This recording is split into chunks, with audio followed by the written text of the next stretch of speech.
Welcome to integrity career academy. और आज हम आप सभी के लिए लेकर आए हैं साहू स्क्रीनिंग के PYQs। बहुत सारे बच्चों का कहना है कि सर जब भी हम प्रीवियस ईयर के क्वेश्चन सॉल्व करते हैं तो कुछ क्वेश्चन तो हमसे होते नहीं। अगर हम कुछ क्वेश्चन को सर सोच के कर भी रहे हैं तो हमें करने में बहुत ज़्यादा समय लग रहा है और हम ये भी नहीं सोच पा रहे हैं कि इस क्वेश्चन को स्टार्ट कहाँ से करें और ख़त्म कहाँ पे करें। इसी थिंकिंग को डेवलप करने के लिए आज हम इंटीग्रिटी की तरफ से आपके लिए लेकर आए हैं साहू स्क्रीनिंग के PYQs, जिसके अंदर 2017 से 2024 तक में जितने भी क्वेश्चन प्रीवियस ईयर में आए हुए हैं वो सारे क्वेश्चन चैप्टर वाइज डिस्कस करने वाले हैं। तो आज का हमारा चैप्टर है मेजरमेंट ऑफ मैटर, जिसे मोल कंसेप्ट के नाम से भी जाना जाता है। आप किसी भी कोचिंग में पढ़ते होंगे, आप जब ये वीडियो देखेंगे तो आपको लगेगा कि सवाल को अप्रोच करने का ऐसा तरीका तो हम पहली बार देख रहे हैं। तो चलिए इसको स्टार्ट करते हैं। नोटबुक और पेन ले लीजिए, साथ के साथ करेंगे तो आपकी थिंकिंग स्पीड में डेवलप होगी। चलिए, तो पहला क्वेश्चन क्या कह रहा है, which one of the following statement is incorrect. हमें इनकरेक्ट स्टेटमेंट बताना है। 1 gram atom of carbon contain Avogadro's number of atom. ये कह रहा है 1 ग्राम एटम को के अंदर एवोगैड्रोज नंबर ऑफ एटम है। तो ये सही है, ये बिल्कुल सही है। क्यों? इसका रीजन यहाँ देखिए।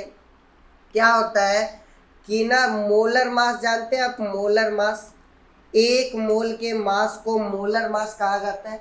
मोलर मास का एक और नाम होता है ग्राम एटॉमिक मास, या फिर मॉलिक्यूल हुआ तो ग्राम मॉलिक्यूलर मास।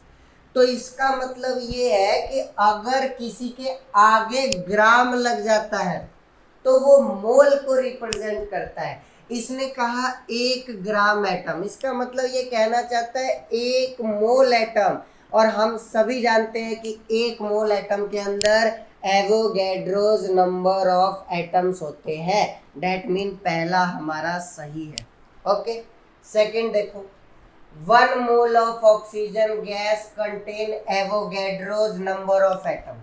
तो देखो ये कह रहा है 1 मोल oxygen gas contain Avogadro's number of atom. सही है या गलत, हम यहाँ देखते हैं।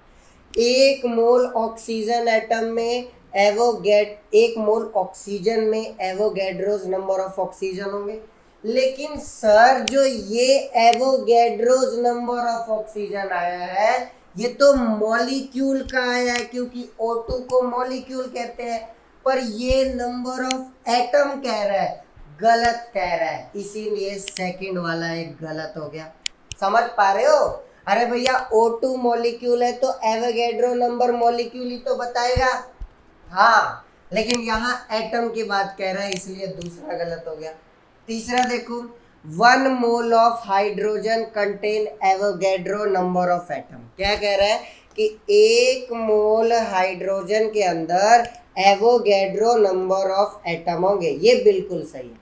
अगर यहाँ हाइड्रोजन की जगह वो हाइड्रोजन गैस कह देता ना तो हम गलत मानते इसको। क्यों? क्योंकि हाइड्रोजन गैस का मतलब होता है H2, लेकिन इसमें यहाँ सिर्फ हाइड्रोजन यूज किया है। और हाइड्रोजन एक एटम है तो Na किसको बताएगा? एटम को बताएगा। डेट्स वाई ये थर्ड वाला सही है। फोर्थ क्या कह रहा है, 1 मोल इलेक्ट्रॉन स्टैंड फॉर 6.022 इंटू 10 की पावर 23 इलेक्ट्रॉन। बिल्कुल सही बात है, 1 मोल का मतलब होता है ये नंबर, तो ये भी सही है। हमसे गलत पूछा था, गलत सेकंड ऑप्शन था, डेट्स वाई इसका सेकंड आ जाएगा। ये 2017 का क्वेश्चन नंबर 67 है, इसको दिमाग में। आगे देखो, 2017 का ही एक नया क्वेश्चन है, क्वेश्चन नंबर 68। ये क्या कह रहा है, जरा इसको ध्यान से देखेंगे कि ये कहना क्या चाहता है। ये कह रहा है कि 10 gram mixture of sodium bicarbonate and sodium carbonate, मतलब कि सोडियम बाइकार्बोनेट और सोडियम कार्बोनेट इन दोनों को मिला के 10 ग्राम है, हैज 1.68 सोडियम बाइकार्बोनेट। इस 10 ग्राम में से सोडियम बाइकार्बोनेट 1.68 ग्राम है, और ये तो टोटल तो 10 ग्राम है। तो ये कितना हो गया, 10 ग्राम में से 1.868 जाएगा तो कितना बचेगा, 8.32 बच जाएगा। मतलब कि 8.32 ग्राम ये है। इतना डाटा मिल गया ना। आगे पढ़ो। इफ इट इज हीटेड, अगर हम इसको हीट कर रहे हैं 400 केल्विन पे, तो वेट ऑफ द रेसिड्यू पूछा है। अब ये बच्चे सोचते हैं कि सर हम तो समझ ही नहीं पाए कि ये पूछ क्या रहा है। सुनो सुनो, ये कर क्या रहा है, हीट कर रहा है। हीट करने के लिए दो चीजें हैं, सोडियम बाइकार्बोनेट भी है और सोडियम कार्बोनेट भी है। लेकिन सोडियम कार्बोनेट हीट करने पर डिसोसिएट नहीं होगा। इस चीज को लर्न कर लो। ये ग्रुप 1 का एलिमेंट है सोडियम, तो इसकी बॉन्डिंग काफी ज्यादा स्ट्रॉन्ग होगी। तो ये याद क्या करना है, सोडियम कार्बोनेट थर्मली स्टेबल होता है, इसीलिए ये हीट करने पर डिसोसिएट नहीं होगा। तो कौन डिसोसिएट होगा हीट करने पर, हीट करने पर डिसोसिएट होगा सोडियम बाइकार्बोनेट। यह हीट करने पर टूट जाएगा सोडियम कार्बोनेट में प्लस CO2 गैस में प्लस वाटर में। सर आपको कैसे पता चला ये इसमें ही टूटेगा? ध्यान रखो, जब भी कार्बोनेट के अंदर CO2 जोड़ा जाता है तो बाइकार्बोनेट बनता है। तो बाइकार्बोनेट को तोड़ा जाएगा तो कार्बोनेट तो मिलना ही मिलना है ना, क्योंकि बाइकार्बोनेट बना होता है कार्बोनेट से। तो तोड़ने पर कार्बोनेट तो मिलेगा ही मिलेगा। इसको बैलेंस कर दो। अगर यहाँ 2 लगा दूंगा तो सब कुछ बैलेंस हो गया। हो गया बैलेंस? ये जिसको नहीं दिख रहा है 1 मिनट, हाँ हो गया बैलेंस। चलिए आगे देखिए, आगे क्या है। अब ये कह रहा है कि रेसिड्यू क्या पूछेगा। अब सर रेसिड्यू क्या होता है, तो ये CO2 गैस की फॉर्म में उड़ जाएगा, H2O गैस की फॉर्म में उड़ जाएगा। मतलब रेसिड्यू कौन हुआ, रेसिड्यू हुआ सोडियम कार्बोनेट। इसका मतलब क्वेश्चन में सोडियम कार्बोनेट का वेट पूछा गया है। अब आओ निकाल लेते हैं कि 2 मोल, ये देखो ये किसको रिप्रेजेंट करेगा, मोल को। 2 मोल बाइकार्बोनेट लेने पे यहाँ कुछ भी नहीं है तो 1 माना जाएगा। 1 मोल सोडियम कार्बोनेट बनता है। इतना क्लियर है ना कि 2 मोल लेने पर 1 मोल बनता है। हमारे पास कितने मोल है, तो हमारे पास तो 1.68 ग्राम है। इसका मोल निकाल लो। गिवन मास 1.68 ग्राम दिख रहा है ना। मोलर मास तो सोडियम का 23, हाइड्रोजन का 1, कार्बन का 12, एक ऑक्सीजन का 16, तो 3 का 48। इन चारों को जोड़ेंगे तो आ जाएगा 84। 84 से इसको कट करेंगे 0.02 आया। मतलब मोल कितना है सोडियम बाइकार्बोनेट का, 0.02 मोल है। मोल तो निकाल लोगे ना। अरे गिवन मास ये दिया हुआ है सोडियम बाइकार्बोनेट, मोलर मास 84 होता है। इसको करोगे सॉल्व तो 0.02 आ गया ना, 2 से कट गया। अब सुनो, यहाँ पे अब कैलकुलेशन नहीं करना। जब 2 मोल से 1 मोल बन रहा है, आधा बन रहा है, तो 0.02 में से भी तो आधा बनेगा 0.01। तो मोल कितना बना रेसिड्यू का, 0.01। अब इसका मास निकाल लो। तो सर मोल का मास वाला फॉर्मूला होता है गिवन मास अपॉन में मोलर मास। मोल है 0.01, गिवन मास हमें निकालना है। मोलर मास सोडियम कार्बोनेट का कितना होगा, तो 1 सोडियम का मास होता है 23, तो 2 का 46, 1 कार्बन का 12, 1 ऑक्सीजन का 16, तो 3 का 48, 80, और ये 106 आ गया। कितना आ गया, 106 आ गया। अब 106 को इससे मल्टीप्लाई करोगे तो गिवन मास कितना आ जाएगा, 106 इंटू 0.01, तो ये 1.06 ग्राम आ जाएगा। आंसर मत टिक कर देना 1.06 ग्राम। अरे भैया ये तो रिएक्शन की वजह से आया है 1.06 ग्राम, और 8.232 पहले से भी तो है। इन दोनों को जोड़ दो, 8.32 प्लस में 1.06, क्या आया दोनों को जोड़ने पर 9.38 ग्राम रेसिड्यू हमारा है। ऐसा ऑप्शन कहाँ है? ऐसा ऑप्शन नंबर 1। समझ रहे हो कितना आसान था ये, सिंपल। ये भी ऐसे, ये स्टोइकियोमेट्रिक का सवाल था, देख लो किस तरीके से सॉल्व किया। किसी को कोई दिक्कत? आगे बढ़ जाए। चलो नेक्स्ट क्वेश्चन क्या कह रहे हैं?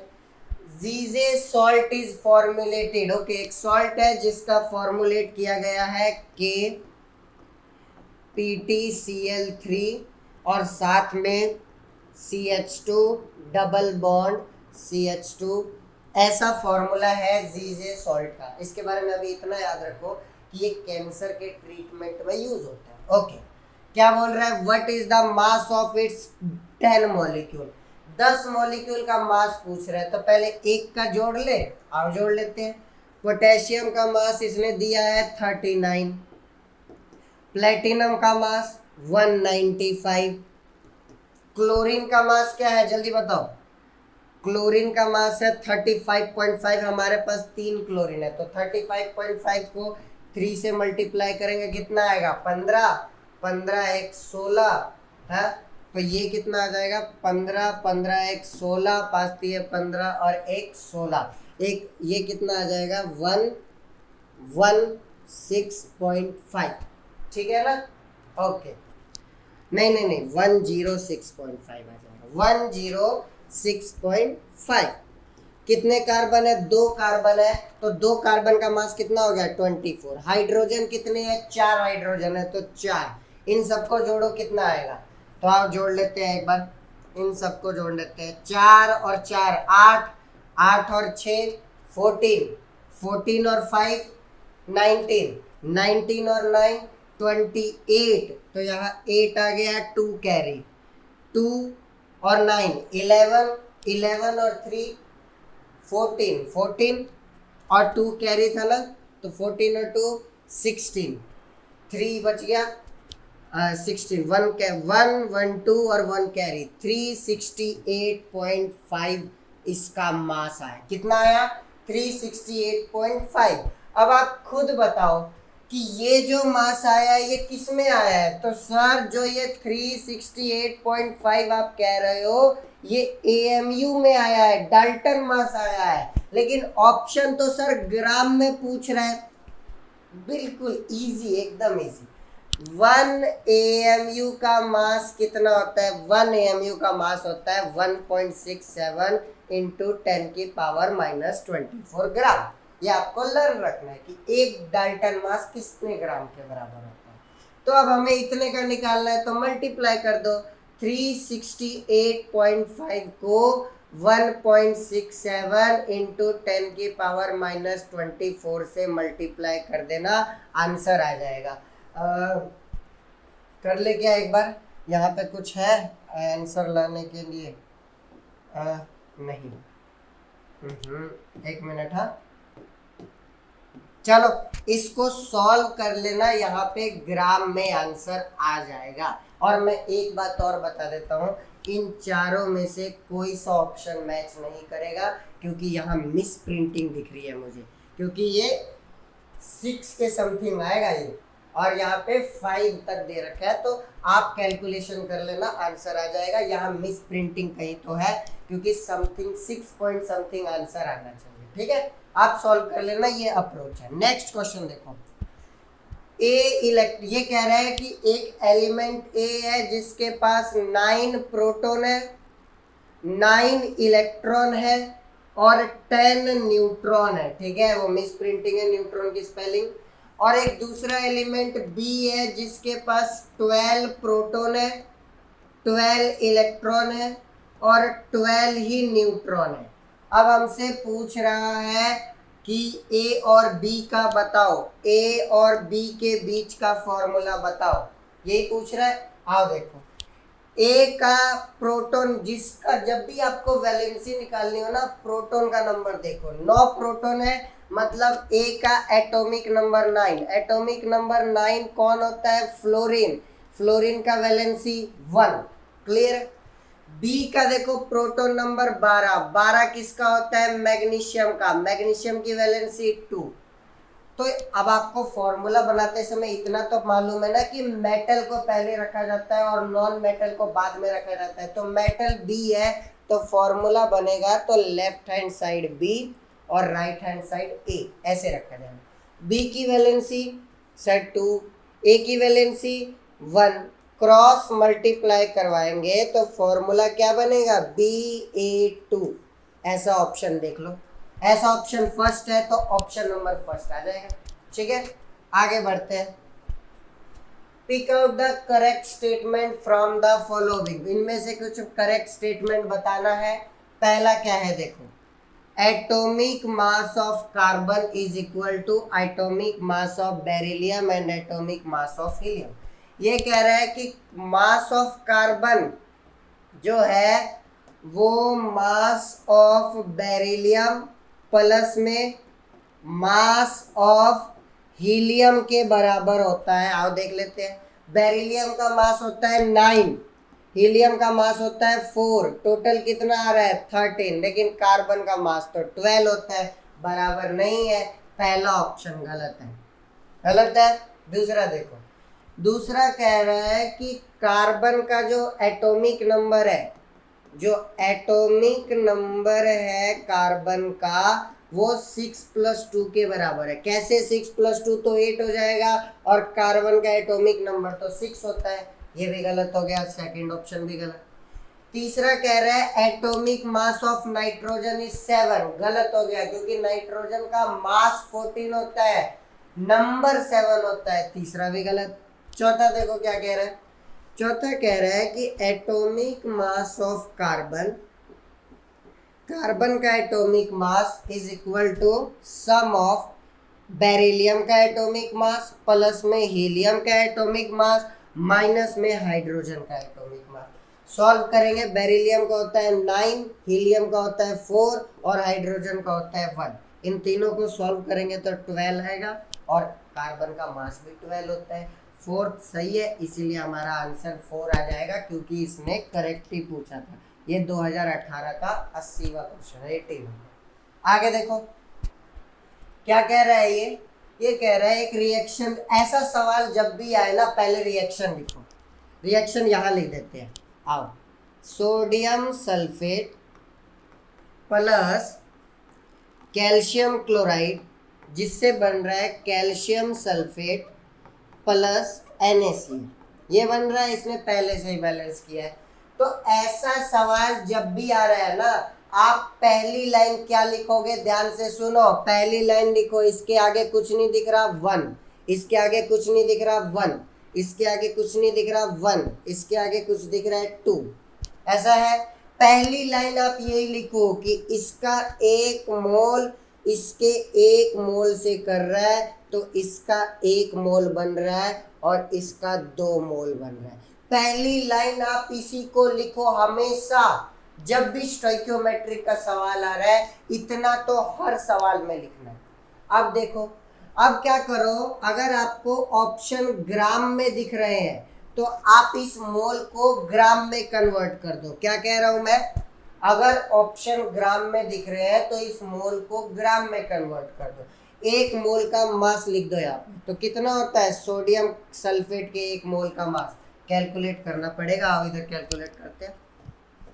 सोडियम सल्फेट का मास कितना आ जाएगा, सोडियम का 23 होता है तो 2 का 46, सल्फर का 32 और ऑक्सीजन का 64। कितना आ गया ये हो गया 60 और 40 100, 1010, ये आ जाएगा आपका 142। मतलब इसके 1 मोल का मास आ गया 142 ग्राम।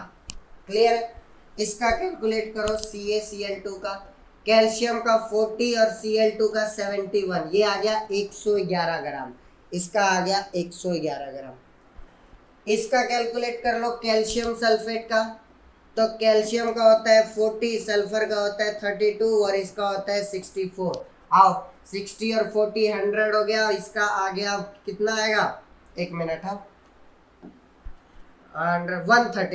136 ग्राम आ गया। ओके, और फोर्थ क्या है NaCl, एक NaCl का होता है 58.2, तो 2 का कितना हो जाएगा, यही वाला हो जाएगा आई थिंक 117। ऐसे कर लो, हर स्टोइकियोमेट्री के सवाल में रिएक्शन लिखो, अगर रिएक्शन बैलेंस नहीं है तो उसको बैलेंस करो, पहला स्टेप लिखो मोल वाला, अगर आपको ऑप्शन ग्राम में दिख जाए तो दूसरा स्टेप लिख दो ग्राम में। इतना कर लिया, चलो आगे बढ़ते हैं। इतना कर लिया हो तो आगे बढ़ते हैं। अब देखो क्या करना है, क्या कह रहा है वो, इसी रिएक्शन को मैं यहाँ दोबारा लिख रहा हूँ कि सोडियम सल्फेट प्लस CaCl2 जिससे बन गया CaSO4 प्लस 2NaCl। ये है, हमने क्या लिखा है कि 142 ग्राम यहाँ पे क्या आएगा, यहाँ पे 11 ग्राम नहीं 111 ग्राम कैल्शियम क्लोराइड से रिएक्शन करता है तो 136 ग्राम और 117 ग्राम बनता है। इतना लिख लिया। अब क्वेश्चन को पढ़ो। क्वेश्चन कह रहा है कैल्शियम क्लोराइड 1.11 है, तो लिख दो कैल्शियम क्लोराइड कितना दिया है 1.1, और सोडियम सल्फेट है 1.42, लिख दो 1.42। अब क्या कह रहा है, इन 1 लीटर वाटर, ओके सॉल्यूशन को 1 लीटर लिया है। क्या पूछ रहा है वो, पूछ क्या रहा है, प्रोडक्ट को पूछ रहा है कि प्रोडक्ट का मास कितना होगा। देखो कितना आसान, अरे भैया जब यहाँ पे 2 डेसिमल के बाद पॉइंट लगा, यहाँ 2 डेसिमल के बाद पॉइंट लगा, तो यहाँ भी तो 2 डेसिमल के बाद और यहाँ भी तो 2 डेसिमल के बाद लगेगा। ये सवाल 10 सेकंड का था, अगर ये समझाना ना होता तो 10 सेकंड में ये सवाल खत्म हो जाता। तो आंसर यही है 1.36 और 1.17। ये रहा ऑप्शन नंबर सेकंड, 10 सेकंड का भी नहीं था ये सवाल। चलो आगे बढ़ेंगे।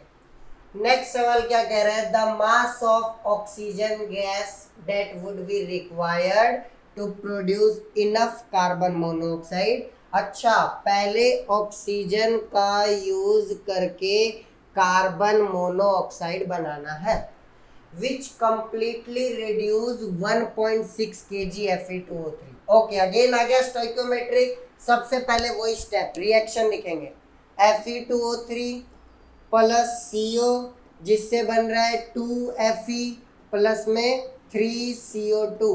हाँ यहाँ पे 3 है, ये हमने लिख लिया। रिएक्शन को बैलेंस करो, रिएक्शन ऑलरेडी बैलेंस है, तो अब मेरा पहला स्टेप क्या होता है, मोल की फॉर्म में लिखूंगा कि इसका 1 मोल इसके 3 मोल से कर रहा है रिएक्शन, तो इसके 2 मोल बन रहे हैं और इसका 3 मोल बन रहे हैं। क्या ऐसे लिख सकते हैं? हाँ लिख सकते हैं। अब अगेन क्वेश्चन सर ग्राम में दिख रहा है तो इसको ग्राम में कन्वर्ट कर लिया जाए, बिल्कुल ग्राम में कन्वर्ट कर लो। Fe2O3 का मास कितना होता है, एक Fe का 56 होता है तो 2 का हो गया 112, एक ऑक्सीजन का 16 होता है तो 3 का 48, कितना आया 160, मतलब ये 160 ग्राम है। CO का मास कितना होता है 12 और 16 28, एक CO का 28 होता है तो 3 का कितना हो जाएगा, इसको 3 से मल्टीप्लाई करेंगे 84 ग्राम हो जाएगा। ओके, इनकी जरूरत है क्या, इनकी जरूरत नहीं है कम, क्योंकि प्रोडक्ट के बारे में पूछ नहीं है। इतना ही रख के कर लिया ना, वही सेम स्टेप फॉलो हुआ। सबसे पहले रिएक्शन लिखी, अगर बैलेंस नहीं है तो बैलेंस किया, बैलेंस करके पहले मोल के फॉर्म में लिख दिया। अब ऑप्शन में ग्राम दिया है तो ग्राम के फॉर्म में कन्वर्ट कर लिया। अब पढ़ो क्वेश्चन क्या कर रहा है कि हमें 1.6 kg Fe2O3 को कंप्लीटली रिड्यूस करना है। तो 160 ग्राम को रिड्यूस करने के लिए 84 ग्राम कार्बन मोनोऑक्साइड लग रहा है, तो 1600 ग्राम को रिड्यूस करने के लिए कितना लगेगा। सर आपने 1600 क्यों लिख दिया, अरे 1.6 kg को ग्राम में कन्वर्ट करूंगा तो 1600 ग्राम आएगा। तो यहाँ सॉल्व भी नहीं करना इसको, यहाँ एक जीरो बढ़ गई तो यहाँ भी बढ़ा दो एक जीरो, कि सर जब 160 के लिए 84 लग रहा था तो 1600 के लिए 840 लगेगा। मतलब हमें जरूरत है 840 CO2 की। अब क्वेश्चन क्या पूछ रहा है कि 840 CO2 बनाने के लिए कितना ऑक्सीजन लगेगा, ये क्वेश्चन पूछ रहा है। तो अगेन ये भी स्टोइकियोमेट्री के पहले बैलेंस करो, यहाँ 2 लगा दो, यहाँ 2 लगा दो, रिएक्शन बैलेंस हो गई। मोल की फॉर्म में लिख दो, 2 मोल 1 मोल 2 मोल, ग्राम में पूछा है तो मास में कन्वर्ट कर दो। 2 कार्बन का मास हो जाएगा 24 ग्राम, 1 ऑक्सीजन का मास हो जाएगा कितना 32 ग्राम, और 2 CO का मास हो जाएगा 56 ग्राम। हो गया। अब अगर आप 32 ग्राम ऑक्सीजन ले रहे हो तो 56 ग्राम कार्बन मोनोऑक्साइड बन रहा है। हमें कार्बन मोनोऑक्साइड कितना चाहिए 840 ग्राम। तो हम यहाँ पे यूनिटरी मेथड का यूज करेंगे। क्या है यूनिटरी मेथड की, अगर मुझे 56 ग्राम कार्बन मोनोऑक्साइड बनाना है तो मुझे 32 ग्राम ऑक्सीजन लगेगा। तो अगर मुझे 1 ग्राम बनाना होता तो कितना लगता, तो मुझे लगता 32/56 लगता, पर मुझे बनाना कितना है, मुझे 840 ग्राम कार्बन मोनोऑक्साइड बनाना है। तो कितना लगेगा 32/56 इंटू में 840। इसको सॉल्व कर लेते आओ। ये 8 की टेबल पे काट दे, 8 4 जा 32, 8 7 जा 56। ये 12 पे कट गया, 7 की टेबल से कट गया, ये 7 की टेबल से कट गया, ये 1 पे, ये कट गया 12 पे, तो 120 आया। 120 को 4 से मल्टीप्लाई करेंगे 480 ग्राम आ जाएगा। हाँ, ये रहा ऑप्शन नंबर 7। देख लो यहाँ पे ना इसने 2 स्टोइकियोमेट्रिक को जोड़ दिया था। पहले स्टोइकियोमेट्रिक से पता करना था कि कितने कार्बन मोनोऑक्साइड की जरूरत है, और दूसरे स्टोइकियोमेट्रिक से निकालना था कि 840 ग्राम बनाने के लिए कितना ऑक्सीजन लगेगा। तो 480 ग्राम ऑक्सीजन लगेगा। ऑप्शन नंबर 7 समझ रहे हो। अगला सवाल देखो, number of moles of water present in 100 ml of water. Okay, अब यहाँ पे याद रख लो, वाटर की जो डेंसिटी होती है, डेंसिटी ऑफ वाटर होती है 1 ग्राम पर ml। इसका मतलब जित ग्राम और ml दोनों बराबर होते हैं, ये ध्यान में रखना। इसका मतलब अगर क्वेश्चन ने 100 ml दिया है तो मैं उसको 100 ग्राम मान सकता हूँ, बिकॉज वाटर की डेंसिटी 1 है, बाकियों के लिए नहीं मान सकता।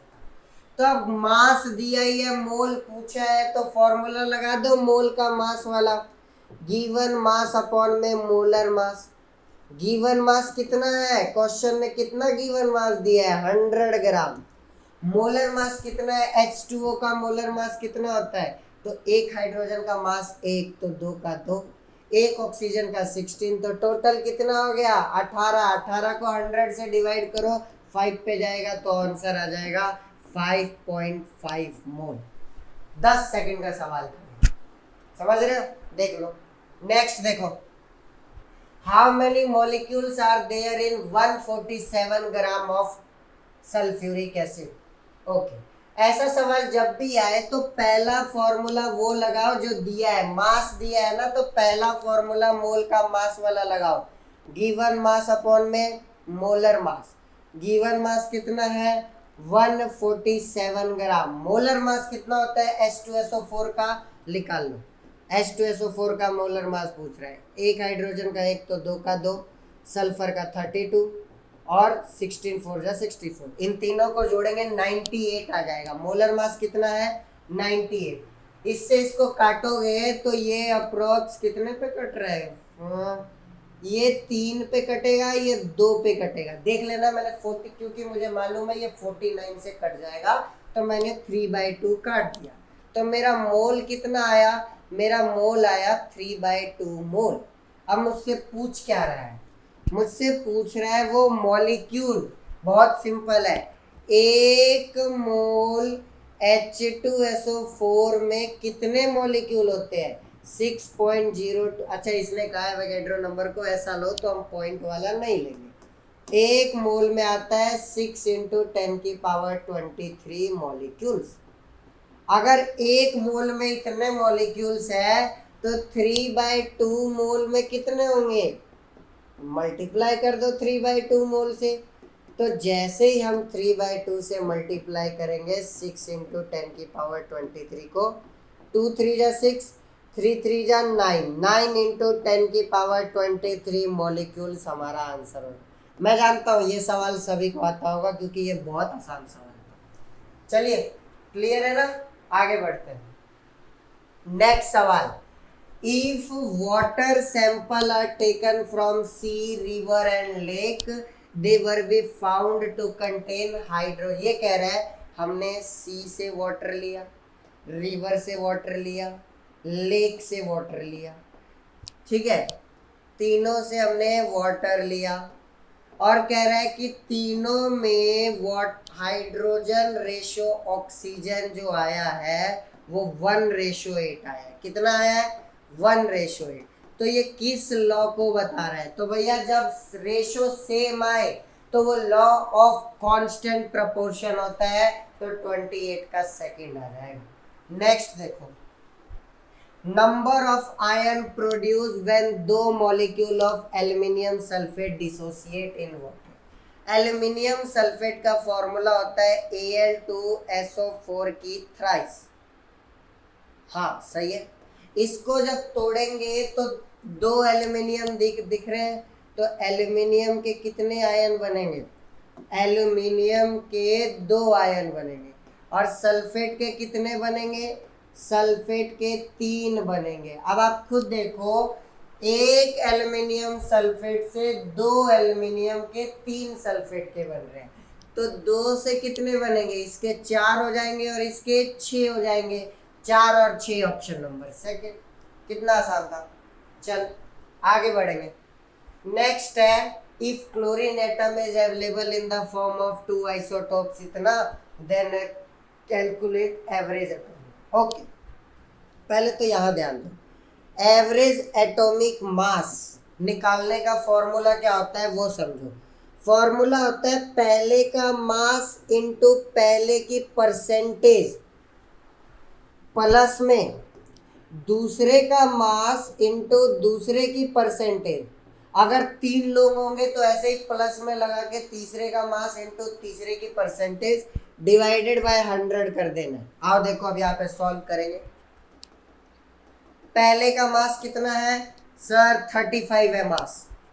पहले की परसेंटेज कितनी है सर? 75 है।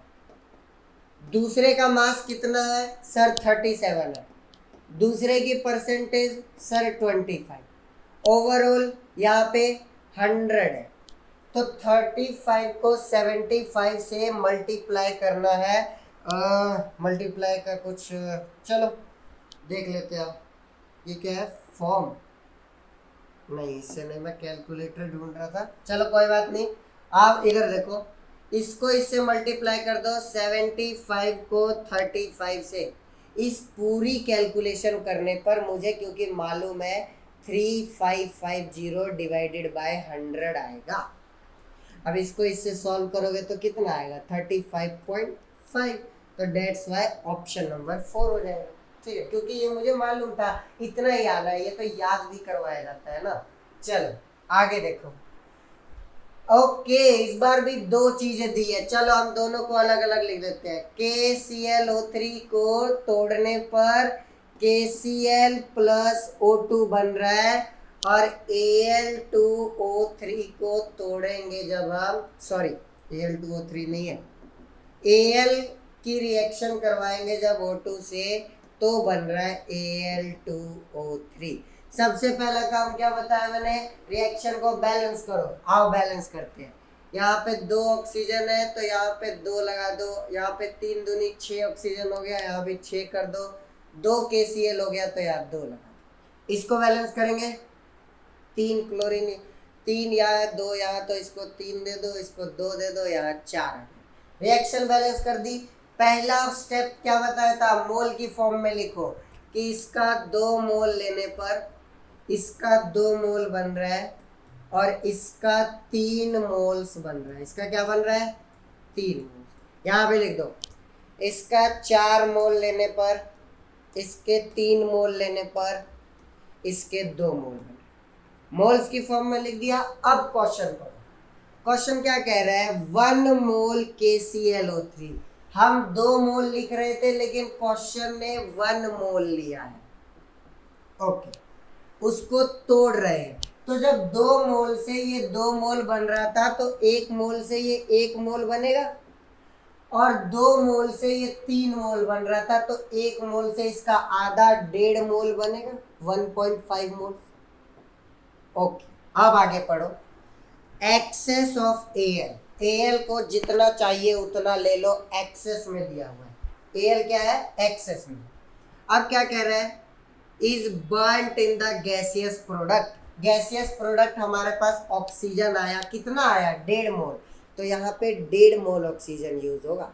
मतलब पहले रिएक्शन में जितना ऑक्सीजन बनेगा वही दूसरे में यूज हो रहा है। तो पूछ रहा है कि कितना मोल Al2O3 बना। आप खुद देखो, जब ये 3 मोल था तो कितना बना? 2 मोल। तो जब ये 1.5 मोल हो गया तो कितना बनेगा? अरे सॉल्व ही नहीं करना पड़ा यार, 1 मिनट में हो गया ये, समझ रहे हो? आगे देखो। How many moles of CO2 formed by combustion of 60 moles butane. Okay, butane का फॉर्मूला होता है C4H10। कंबशन करवा रहा है मतलब ऑक्सीजन से रिएक्शन करवा रहा होगा। तो जब भी कंबशन होता है प्रोडक्ट में तो CO2 और H2O ही बनते हैं। पहला स्टेप क्या बताया? रिएक्शन बैलेंस करो। इधर 4 कार्बन है तो यहाँ 4 कार्बन लगा दो, इधर 10 हाइड्रोजन है तो यहाँ भी 5 2 जा 10 हाइड्रोजन कर दिया। ऑक्सीजन इधर कितने हैं? 5 इधर और 4 2 जा 8, 8 और 5 13। अगर मैं यहाँ 13 लिख दूँ तो 13 2 जा 26 हो जाएगा। इसीलिए मैं इसको 13/2 लिख रहा हूँ, क्योंकि 26 का आधा करने पे क्या हो जाएगा? 30। अब सर ऐसे थोड़ी बैलेंसिंग होती है, फ्रैक्शन में थोड़ी आता है। तो जब भी आपकी बैलेंसिंग फ्रैक्शन में आ जाए तो जो भी नंबर फ्रैक्शन में डिनोमिनेटर में है, पूरी रिएक्शन को उससे मल्टीप्लाई कर दो।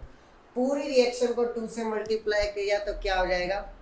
2C4H10 प्लस में ये 2 से ये 2 कट जाएगा तो 13O2, ये 4 इस 2 से मल्टीप्लाई होगा तो 8CO2, और ये 5 इस 2 से मल्टीप्लाई होगा तो 10H2। क्या रिएक्शन बैलेंस कर दी हमने? या हाइड्रोकार्बन्स की बैलेंसिंग इस तरह से होती है। आगे देखो, अब मोल्स की फॉर्म में लिख दो कि इसके 2 मोल्स लेने पर ये 13 मोल्स बन रहा है, और ये 8 मोल्स बन रहा है, और ये 10 मोल्स बन रहा है। अब ये क्या कह रहा है कि 60 मोल ब्यूटेन लेने से कितना मोल CO2 बन रहा है? तो जब 2 मोल से 8 मोल बन रहा है तो 60 मोल्स लेने से कितना बनेगा? 2 का 60 कितना टाइम्स है? बोलो। 30 टाइम्स है, 30 गुना है 30 टाइम्स। तो क्या ये भी बढ़ जाएगा 30 टाइम्स? तो 8 को 30 से मल्टीप्लाई करोगे कितना आ जाएगा? 240 ग्राम आ जाएगा कि नहीं? खत्म, आंसर आ गया 240 ग्राम।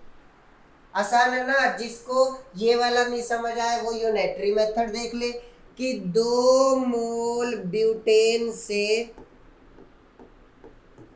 8 मोल CO2 बन रहा है, तो 1 मोल ब्यूटेन से कितना बनेगा? 1 मोल ब्यूटेन लेने से 8/2 बनेगा। तो 60 मोल ब्यूटेन लेने से कितना बनेगा? 60 मल्टीप्लाई में जाएगा 8/2 इंटू में 60, ये कट गया 30 पे, 8 3 जा 24, अगेन 240 मोल आया। ऐसे करो या ऐसे बुद्धि का प्रयोग कर लो, जल्दी हो जाएगा, एक ही बात है ना। चलिए आगे बढ़ते हैं। ओके, खत्म। तो ज़्यादा लंबा वीडियो नहीं रखते हैं, ये हमारा फर्स्ट पार्ट था। अब इसका सेकंड पार्ट आएगा, अच्छे से पढ़ते रहिए। अगर आपको वीडियो पसंद आ रही है, आपके साहू स्क्रीनिंग की प्रिपरेशन में अगर हम कुछ वैल्यू ऐड कर पा रहे हैं तो चैनल को लाइक कीजिए, सब्सक्राइब कीजिए। Thank you very much.